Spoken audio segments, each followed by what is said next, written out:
ألف مبروك لأول فوز للمنتخب المصري في كأس العالم، وإن شاء الله من نجاح لنجاح أكبر وأكبر. وبما إننا في أجواء كأس العالم والكورة، تخيل معايا إن في مدرب اختار فريقه وسافروا يلعبوا بطولة كبيرة، بس المدرب قرر إن واحد من اللاعبين هيفضل على دكة الاحتياطي في كل المباريات. ليه؟ قالك مش جاهز، خبرته قليلة، لسه في مهارات كتير محتاج ينميها الأول.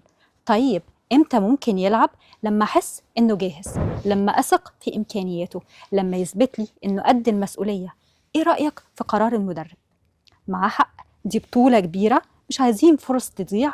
الفريق محتاج لاعبين عندهم خبره، كفاءه، مهاره. غيرك هيرد ويقول لك بس استنى لحظه، ازاي اللاعب هيكتسب الخبره وهو طول الوقت قاعد على الدكه؟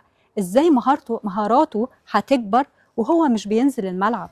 ازاي ثقته في نفسه هتتبني وهو مش واخد فرصة يجرب؟ دور المدرب مش انه يستنى اللاعب يبقى جاهز 100%. دور المدرب انه يشوف الامكانيات اللي جواه ويشجعه ويديله فرصة ويساعده يتعلم من الغلط، لان الكفاءة مش بتتبني على دكة الاحتياطي، والمهارة مش بتكبر من الفرجة، والثقة مش بتيجي قبل التجربة.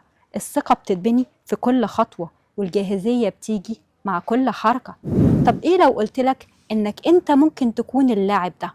هتقولي ممكن، صح، والناس اللي حواليا، أقرب حد المفروض يشجعني ويدعمني، بيقوم بدور المدرب، بيقولي أنت مش جاهز، مش هتقدر تكمل، مفيش داعي تحرج نفسك، روح اتعلم أكتر. بس استنى لحظة، أنا لسه ما كملتش كلامي.